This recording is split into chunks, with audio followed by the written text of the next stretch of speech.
আমার ভাইয়েরা, আমার বন্ধুগণ, রব এজন্য বলে দিয়েছেন যালিকাল কিতাবু লা রাইবা ফীহি হুদাল লিল মুত্তাকিন। জোরে বলুন আল্লাহু আকবার। This is the book whereof there is no doubt in it, a guidance to those who are al-muttaqin. কথা কার? চিৎকার মেরে বলুন কথা কার?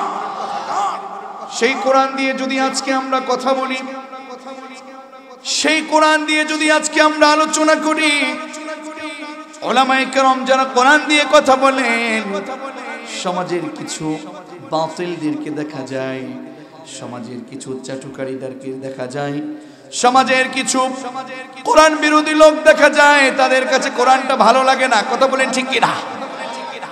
আমরা বলবো বাবাজি ও আমার তরুণ, চিরদিন তুমি বেঁচে থাকবে না, চিরদিন এই পৃথিবীতে তুমি টিকে থাকবে না। তোমার চেয়েও সবচেয়ে বড় মানুষের মধ্যে সবচেয়ে বেশি নিজের প্রতি জুলুম যে করেছে তার নাম হচ্ছে ফেরাউন, ঠিক কিনা? যদিও ফেরাউনের নামে আমরা চিনি, এটা কিন্তু আসল নাম না। নিজেকে বলেছেন আনা রাব্বুকুমুল আ'লা, আনা রাব্বুকুমুল আ'লা। মালিক বলছেন তুমি যে আ'লা বলেছো, তুমি যে সবচেয়ে বড় তোমাকে বলেছো, তোমাকে জাতির জন্য, বিশ্ববাসীর জন্য তোমাকে মডেল বানিয়ে রাখবো। যারাই জুলুম করবে, যারাই অন্যায় করবে, যারাই দুর্নীতি করবে, যারাই স্বজনপ্রীতি করবে, যারাই অপরাধ করবে, তোমাকে দেখে দেখে শিখবে যে এই পৃথিবীতে যারাই অন্যায় করবে ইতিহাসের পাতায় তারাই ঘৃণিত হয়ে থাকবে। কথা বলুন ঠিক না? পৃথিবীতে কেউ স্থায়ী হয় না, হোক না সে ফেরাউন কিংবা নমরুদ। কেউ ভাবে চিরকাল রয় না, কেউ ভাবে চিরকাল রয় না। পৃথিবীতে কেউ স্থায়ী হয় না, হোক না সে ফেরাউন কিংবা নমরুদ। কেউ ভাবে চিরকাল রয় না, কেউ ভাবে চিরকাল রয় না। ঠিক না? আপনি থাকবেন না, আমি থাকবো না চিরদিন, বেঁচে থাকবো না এই পৃথিবীতে চিরদিন। জোর করেও থাকা যাবে না। পৃথিবীটা আমার নয়, আমি হীন দুনিয়া। আপনার বাবা ছিল, বাবা নেই। আপনার মা ছিল, মা নেই। আপনার দাদা ছিল, আপনার দাদা নেই। আপনার দাদি ছিল, আপনার দাদা নেই। আপনার দাদার কবরটা এখনো আপনি ভালো করে চিনেন না। সর্বোচ্চ চিনলেও তার বাবারটা চিনেন না, তার বাবারটা চিনেন না, তার বাবার খবর জানেন না, তার নামটা পর্যন্ত জানেন না। এই পৃথিবীতে আপনি একদিন নাই হয়ে যাবেন। আপনি মনে করছেন আমাকে ছাড়া তো চলে না। কথা বলেন না কেন? আমাকে ছাড়া তো চলে না। আমি মনে করছি আমাকে ছাড়া চলে না। শেখ আল আমিন মনে করছে আমাকে ছাড়া চলে না। বড় ভাই মনে করছে ওনাকে ছাড়া চলে না। আপনি মনে করছেন আমাকে ছাড়া চলে না। মালিক বলছেন না, তুমিহীন পৃথিবী, তুমিহীন পৃথিবী হয়ে যাবে। দেখুন চিন্তা করে, আপনার বাবা চলে গেছে, একদিন, 2 দিন, 5 দিন পরে আপনার ব্যস্ততা থেমে নেই, আপনার ব্যস্ততা চলছে। আপনার মা চলে গেছে, আপনার ব্যস্ততা থেমে নেই, আপনার ব্যস্ততা চলছে। আপনার স্ত্রী চলে গেছে, স্ত্রীকে রেখে শক্তি আছে বলে আবার বিবাহ করে আপনার ব্যস্ততা বৃদ্ধি করেছেন। এইভাবে করে পৃথিবীর সব নাই হয়ে যাবে, আপনি নাই হয়ে যাবেন। ব্যস্ততা থামবে না, আপনিহীন পৃথিবী থাকবে। কিন্তু আপনি জীবন থেকে, আপনি যে আপনার জীবনটাকে অন্যায়ের পথে আপনি নিজেকে পরিচালনা করেছেন, সেজন্য আপনাকে জবাবদিহিতা করতে হবে। কি করছেন আপনি? আপনি মনে করছেন, আপনি মনে করছেন যে আমি সিনিয়র টিচার, আমি প্রধান শিক্ষক, আমি হেডমাস্টার হতে পারলে সফল। আপনি মনে করছেন আমি 10 লক্ষ টাকার মালিক, 20 লক্ষ বানাতে পারলে সফল। কথা বলছেন না কেন? যে মেম্বার, সে মনে করছে আমি চেয়ারম্যান হতে পারলে সফল। যে চেয়ারম্যান, সে মনে করছে আমি এমপি হতে পারলে সফল। ঠিক কিনা? মালিক বলছেন শোনো শোনো, টাকা ক্ষমতা এটা সফলতার মানদণ্ড নয়।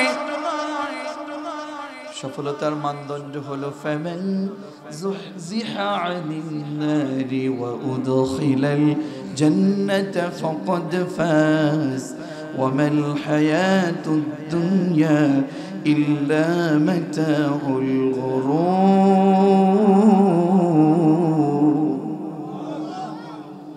আপনি মনে করছেন আপনার ওটাই সফলতা, আপনার ক্ষমতাই সফলতা। মালিক বলছেন না, তুই সফলতা অর্জন করবি সেই দিন জাহান্নামের আগুন থেকে নিজের নামটাকে কাটিয়ে জান্নাতে প্রবেশ করতে পারবে যেদিন। চিৎকার মেরে বলুন ঠিক কিনা? আর আপনি যার পিছনে ঘুরছেন, আপনি যে টাকার পিছনে ঘুরছেন, আপনি যে ক্ষমতার পিছনে ঘুরছেন, আপনি যে নেতার পিছনে ঘুরছেন, মালিক বলছেন ওয়ামাল হায়াতুদ দুনিয়া ইল্লা মাতাউল গুরুর, ওয়ামাল হায়াতুদ দুনিয়া ইল্লা মাতাউল গুরুর। আরে সব ধোঁকা, সব ধোঁকা। আপনার বাবা ধোঁকা, আপনার মা ধোঁকা, আপনার বন্ধু ধোঁকা, আপনার স্ত্রী ধোঁকা, আপনার ছেলে ধোঁকা, আপনার টাকা ধোঁকা, আপনার ক্ষমতার ধোঁকা, সব আপনাকে বাম পথে নিয়ে যাচ্ছে।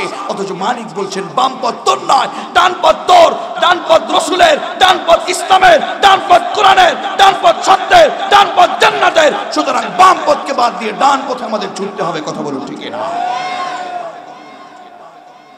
এজন্য আমার রব বলেছেন ওয়াসারিউ ইলা মাগফিরাতিন মির রাব্বিকুম ওয়া জান্নাতিন আরদুহাস সামাওয়াতু ওয়াল আরদ উইদ্দাত লিল মুত্তাকিন। জোরে বলুন আল্লাহু আকবার। মালিক বললেন তুমি কেন খারাপ পথে ধাবিত হচ্ছ? তুমি কেন অন্যায়ের পথে ঢুকছো? তুমি কেন অন্যায়ের পথে ছুটছো? তুমি কেন অন্যায়ের পথে ধাবিত হচ্ছ? তুমি কেন সুদে, তুমি কেন ঘুষে, তুমি কেন দুর্নীতিতে, তুমি কেন ষড়যন্ত্রে, তুমি কেন দুর্নীতির পথে তুমি চলছো? আমি তো তোমাকে দুর্নীতির পথে ছুটতে বলিনি, আমি বলেছি সারিউ ইলা মাগফিরা, সারিউ ইলা মাগফিরাতিন মির রাব্বিকুম। মালিক অর্ডার করছেন, মালিক আপনাকে আদর করছেন না, মালিক অর্ডার করছেন সারিউ, তোমরা ধাবিত হও, তোমরা ছুটে চলো। কোথায়?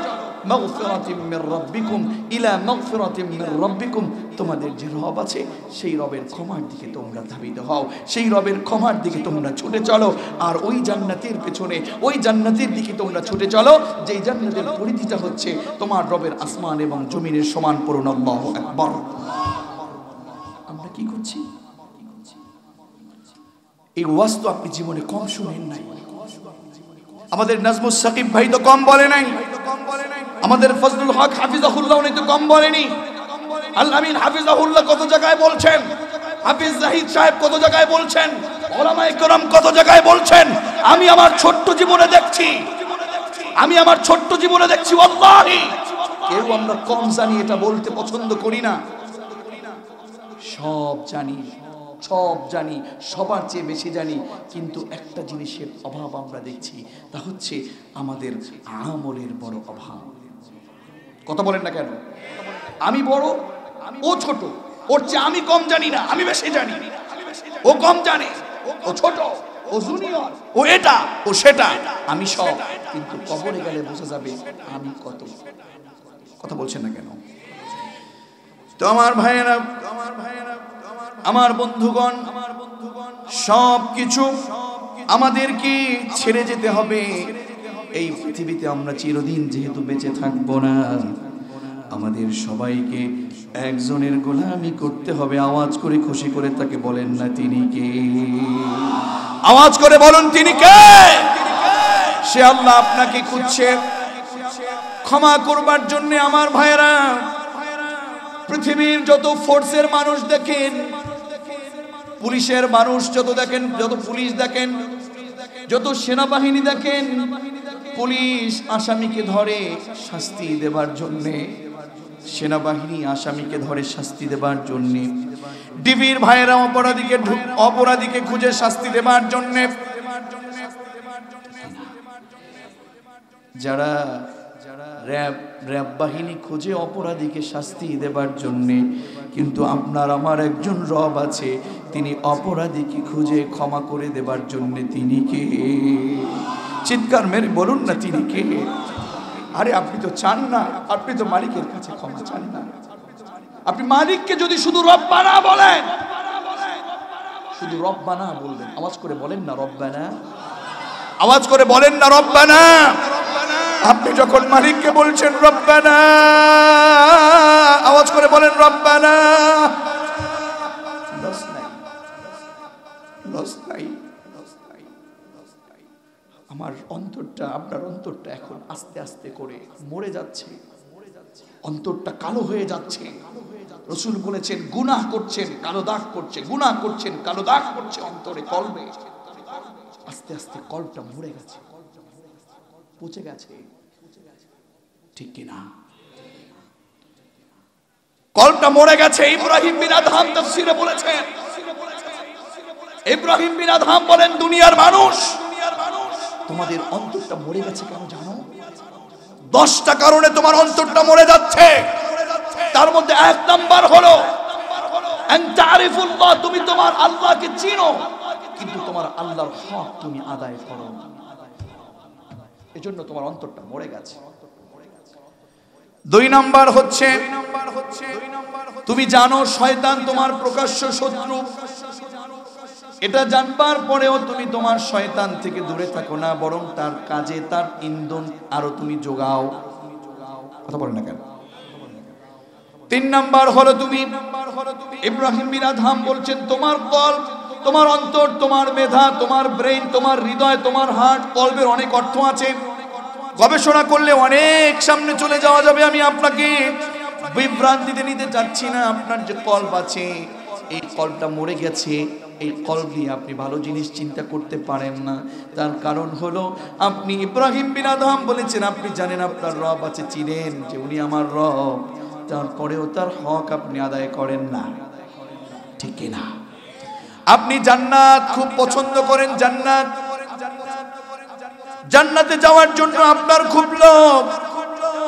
ইব্রাহিম বিন আদহাম বলেন, ও দুনিয়ার মানুষ, জান্নাতে তোমরা যেতে চাও ঠিক, কিন্তু জান্নাতে আমল তোমরা করতে পারো না।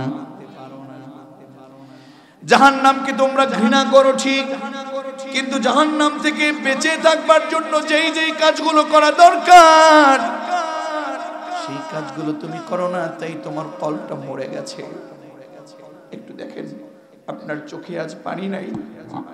জাহান্নামের আগুন, জাহান্নামের আগুন কত ভয়াবহ, কবরের আযাব কত ভয়াবহ। বিশ্বাস করুন, এইগুলো চিন্তা করলে কোনো ইমানদার চোখে পানি আটকে রাখতে পারে না। কিন্তু আমাদের কলবটা মরে গেছে, আমাদের কলবটা শেষ হয়ে গেছে, তাই জাহান্নামের কথা শুনি, কবরের আযাবের কথা শুনি, কিন্তু চোখে পানি আসে না, কলবটা মরে গেছে। আরে আমরা কি অবস্থা হয়ে গিয়েছি, মালিকের কাছে কবে কেঁদেছি তা মনেই নেই। কথা বলেন না কেন আপনারা? বাড়িতে যাব এখন, স্ত্রীকে ডাকবো, আমার সোনামণি কোথায় তুমি? সন্তানকে সকালে বহুবার ডাকবো, আব্দুল্লাহ। মাকে ডাকবো, মা, ও মা, ও মা। বাবাকে ডাকবো, বাবা। ছেলেকে ডাকবো, ছেলে, ও বাবা। মেয়েকে ডাকবো, আমার কলিজার টুকরা সন্তান, ও মা। যারা আপনাকে চিনবে না সেই দিন, কঠিন মুসিবতের দিন, যারা আপনাকে চিনবে না, কেউ কাউকে পরিচয় দিবে না, কেউ কারো বোঝা বহন করবে না, ঠিক না? বিশ্বাস করুন আমার বন্ধু আলামিন ভাই, আমাদের শায়েখ এখানে যারা আছেন, বিশ্বাস করুন, আপনার স্ত্রী বলেন, আপনার মেয়ে বলেন, আপনার ছেলে বলেন, আমার কথা বিশ্বাস করার কোনো প্রয়োজন নেই। আপনাকে যিনি বানিয়েছেন ওনাকে জিজ্ঞেস করুন, ওনার কথাগুলো আপনি বিশ্বাস করুন। মালিক বলছেন, লা তাজিরু ওয়াজিরাতু উযরা উখরা, ঠিক না? কেউ কারো বোঝা বহন করবে না। ইভেন মালিক বলছেন, কুল্লু নাফসিন বিমা কাসাবাত রাহিনা।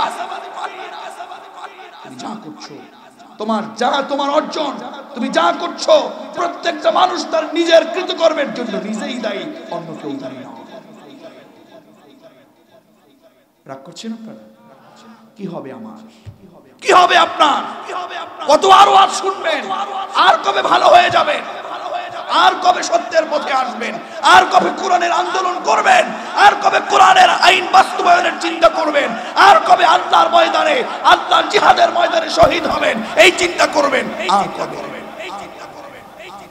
আপনি মুসলমান, আপনি নাম দিচ্ছেন, আপনি মুসলমান, আপনি ইমানদার নাম দিচ্ছেন, আপনি দাড়ি রেখেছেন, আপনি ইমানদার বলে দাবি করছেন, রাসূল বলেছেন অন্যায় দেখলে তুমি সেটা প্রতিবাদ করবে। আর আমি অন্যায় দেখছি, আমার ভাইয়েরা মার খাচ্ছে, ফিলিস্তিনের ভাইয়েরা মার খাচ্ছে, মায়ানমারের ভাইয়েরা মার খাচ্ছে, যারা অপসংস্কৃতির শিক্ষা ব্যবস্থাগুলোকে চালু করছে আমরা চোখে চোখে দেখছি, আর আমরা সেইগুলোর প্রতিবাদ না করে চায়ের স্টলে বসে চা খাচ্ছি।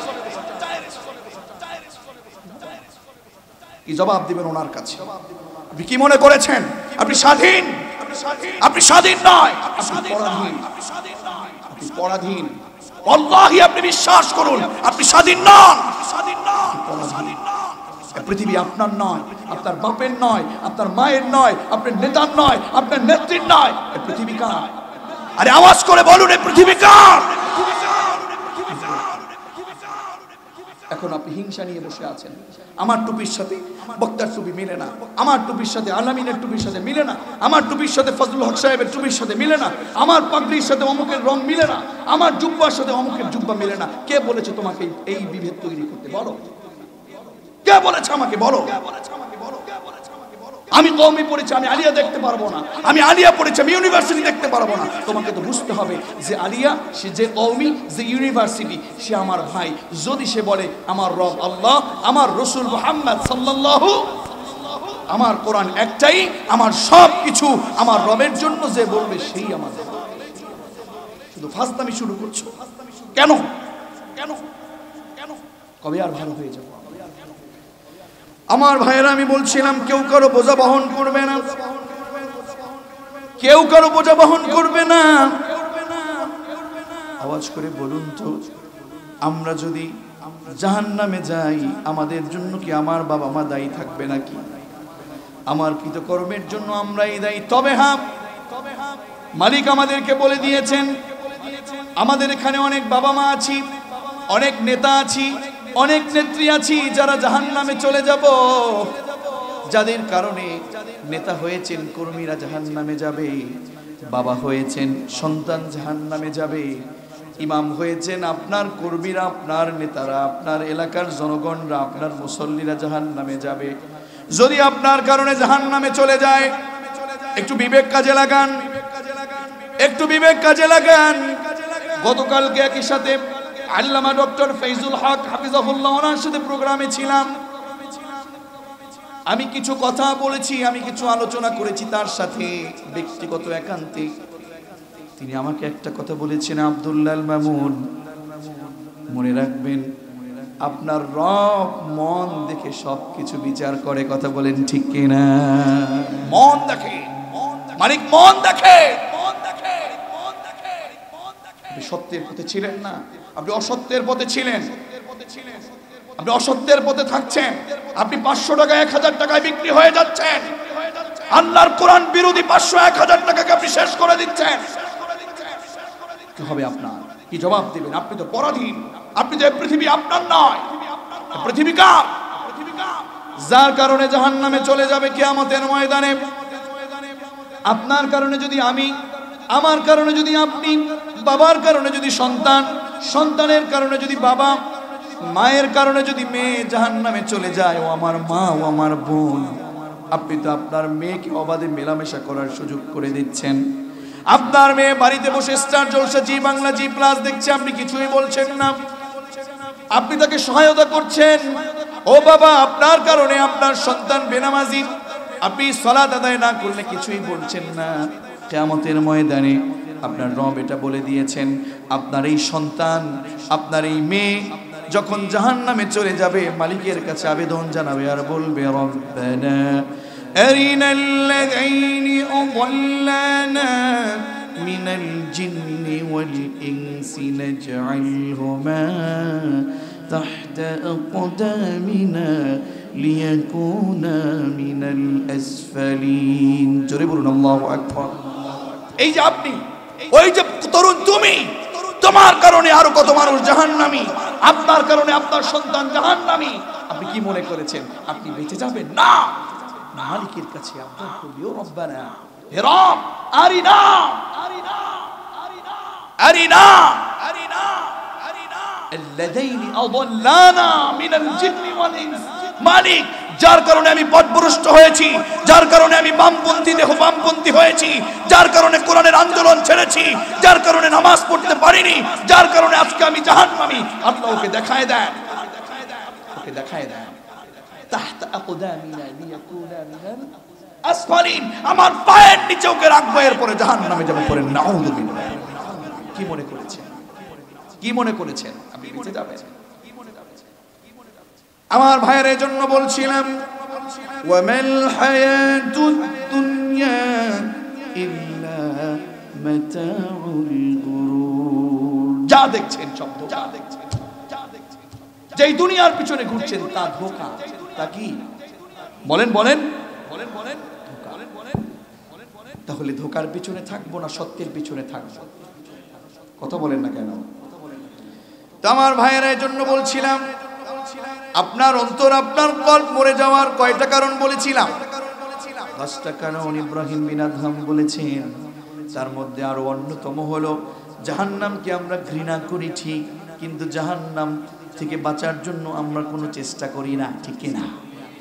এরপরে বলেন ইব্রাহিম বিন আদহাম, আমাদের কল্প মরে যাওয়ার আরো অন্যতম কারণ হলো আমাদের সমাজে আমরা মানুষকে মরতে দেখি, মৃত্যুবরণ করতে দেখি, আমরা মরে যাব এ কথা বিশ্বাস করি, কিন্তু চলে যাব পৃথিবী থেকে বিশ্বাস করি, কিন্তু মৃত্যুর জন্য চলে যাওয়ার জন্য চূড়ান্ত প্রস্তুতি গ্রহণ করি না, ঠিক কিনা?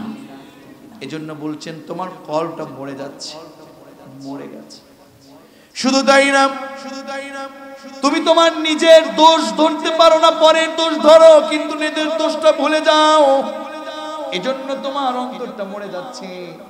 ইভেন মৃত মানুষকে তুমি দাফন করতে যাও, দাফন করতে যে শিক্ষাটা অর্জন করার দরকার ছিল সেটা অর্জন না করে তুমি অন্যায়ের পথে এখনো চলছো, এজন্য তোমার কলবটা মরে যাচ্ছে। কথা বলেন ঠিক কিনা?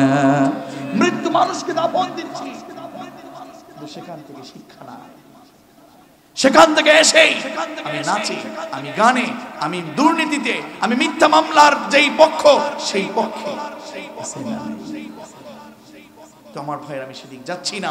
তাহলে আমি আপনাদেরকে বলতে চাই, আমরা আজকে থেকে করবে, এই সাহেবকে জিজ্ঞেস করবে, ফজলুল হককে জিজ্ঞেস করবে, নাজমুল সাকিবকে জিজ্ঞেস করবে, তোদেরকে কোরআনের জ্ঞান দিয়েছিলাম, এই অপরাধীদেরকে কেন তোরা সত্যের পথে আনতে পারিসনি, আমাকে বল। তখন আমরা কি বলবো?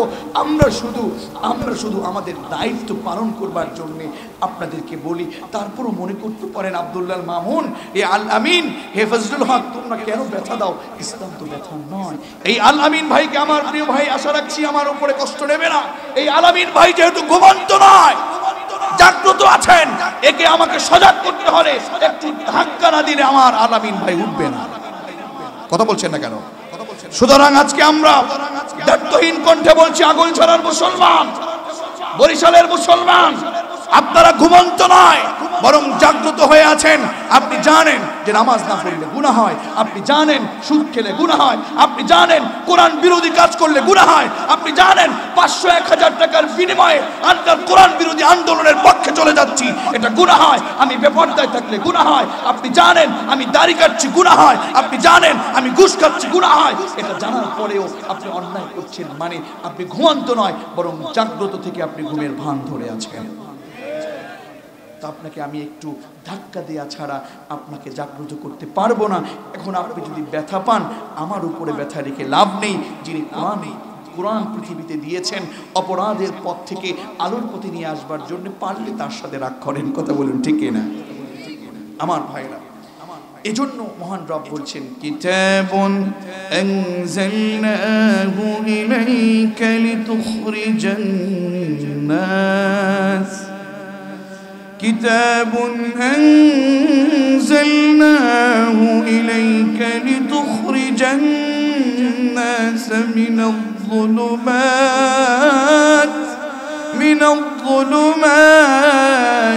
إلى النور। رسول, আপনি কি কোরআনটা কেন দিয়েছি জানেন?